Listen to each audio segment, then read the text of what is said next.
Mga kababayan, magandang gabi po. Ranger Kidlat Vlog, nagbabalik po. Retired Soldiers, Commentary, Opinion Assessment, Detailed Analysis. Mga kababayan, sa nangyayari po sa atin ngayon, ako po ay muling nag-vlog upang manawagan, calling for a people's initiative to settle corruption issues in a civilized way. Bakit? Because it is getting out of proportion. Sumasabog na ito ng husto. Tingnan nyo, basahin natin yung sinabi ni former President sa kanyang former President Rodrigo Duterte doon sa kanyang naging pahayag o press con nung nakaraan. No? Sabi niya, ang gobyerno na ito walang project. Wala kang nakikitang project dyan. Maintenance na lang. Kasi ayuda na lang. Naubos doon. Naubos ni Romualdez. Congressman lang pero left and right ang pamigay niya. Ang Marlica Fund, ang target nila 250 billion. Kinuna nila ang GSIS ng 62.5 billion. Iyan, pera rin ng mga taga-gobyerno yan, empleyado. Sa mga trabahante yan, ito kinuha. Binigay para ayuda. Ang SSS kinuha rin ang 62 billion. Private din yan para sa mga empleyado. LBP 62 billion. DBP 62 billion. Kaya yang sa sundalo, pati yung retirement nila, patay yan. So ito binasa ko lang doon sa isang Facebook page no, na nilagay dyan. So SMNI ang nakasulat dyan. Ito naman ang sinagot ngayon ni E.S. Bersamin. Bersamin calls on ex-President Duterte to respect Constitution. Ito yung sinabi niya. Basahin ko rin lang. Ito ay sinabi din naman ng ANC Digital. No motive is more selfish.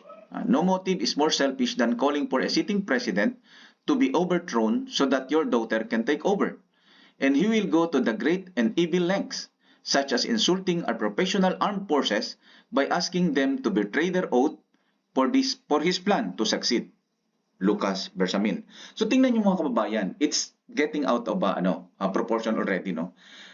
Blowing out of proportion. Etong nangyari dito, hindi natin alam. Baka itong sinabi ni E.S. Bersamin is quote out of context. Hindi natin alam kung anong pinag-umpisahan. Kasi ito na lang huwag natin muna siyang i-bash. Irespeto natin ang parehong mamang ito dahil ang dalawang ito ay true statesmen. Ang dalawang ito ay nagserbisyo sa ating bayan ng napakatagal. Si President Duterte nagserbisyo bilang mayor, prosecutor hanggang sa naging presidente. Si E.S. Bersamin ay nagserbisyo bilang justice, bilang sa hudikatura, even become a chief justice. So, irespeto natin pareho ang dalawang ito. Huwag natin silang i-bash, pakinggan muna natin sila. Na invest, sakyan natin ang away na yan bilang fellow statement of this country. I consider myself as a statement. Why? Because ako rin ay tumatanggap din ng pension na tulad nila na galing sa taxpayers' money, sa pera ng taong bayan. At hindi natin pwedeng pabayaan na lang na ganito, na nag-aaway-away, politika-politika, samantalang ang pera ng taong bayan, ang taxpayers' money, ay nakukulimbat at nalulustay ng kahit sino-sino na lang. So instead na sakyan natin ito at i-bash natin ang isa, suportahan natin ang isa, let's be neutral. Let us call for a people's initiative to settle corruption issues in a civilized way. Hindi ba natin kaya ito na i-settle through civilized way? Mga kababayan, kayang-kaya natin ito. Marami tayong justices na nag-retire. Marami tayong COA chiefs na nag-retire. Marami tayong mga chief of staff, mga MUP, mga retired teachers and everybody. We can come together to call for a people's initiative to settle corruption issues in a civilized way. Mr. President Duterte, Mr. President, we are appealing to you.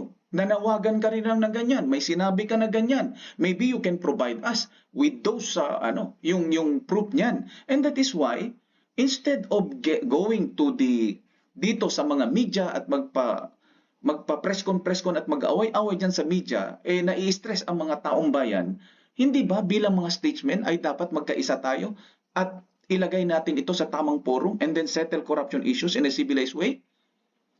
At kung mapatunayan na si BP ay nagkasala dyan, and let us accept that she must be, dapat lang na panagutan niya ito according to law. And the same manner sa lahat ng mga na-mention dyan o may kasalanan o may naging pagkukulang o nagkaroon ng bahid ng korupsyon sa kanilang mga panunungkulan o anong kanilang ginawa sa kanilang panunungkulan sa gobyerno ay dapat rin lang na mapanagot na aayon sa batas. So paano natin to gawin? Sinabi natin dito, no? Sabi ni E.S. Bersamin na such as insulting our professional armed forces by asking them to betray their oath for his plan to succeed. Huwag na nating isali yung armed forces. Actually, let us leave the armed forces alone. Sabi nga nila they are non-partisan. And that is why, being non-partisan, yan din ang sinabi ni Chief of Staff, at lahat naman kiniklaim na non-partisan, then show it to us.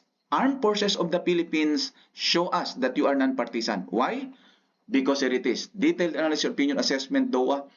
We will call for a people's initiative for settlement of corruption issues in civilized way. How? Convention, purpose, headquarters, inquiry. Bakit ang AP? Because schedule ng convention gagawa tayo. Ang purpose nito is to task organize. Then ang headquarters, preferably sa GHQ-AFP. Di ba? Non-partisan kayo. So you provide us. I-provide nyo yan sa ating mga mag-conduct ng people's initiative para masettle ang corruption issues na ito in a civilized way. Ang inquiry, preliminaries. Next, sa convention, kailangan natin mga statesmen and stateswomen. No? Ang purpose nito, yung mga retired justices, COA, MUPs, former president, kung sino man ay kasali dyan.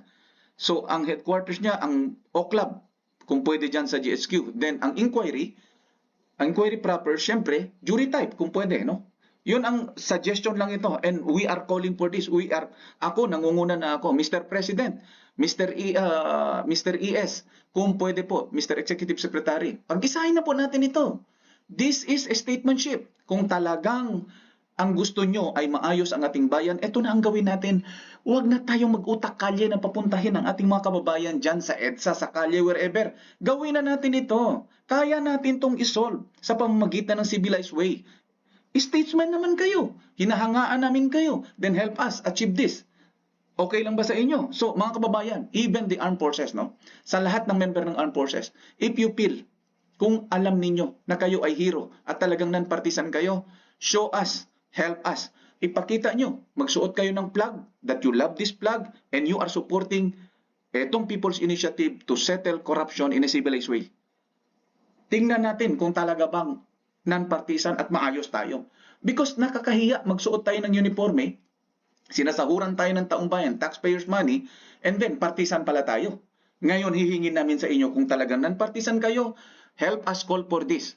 Settlement of corruption issues in a civilized way.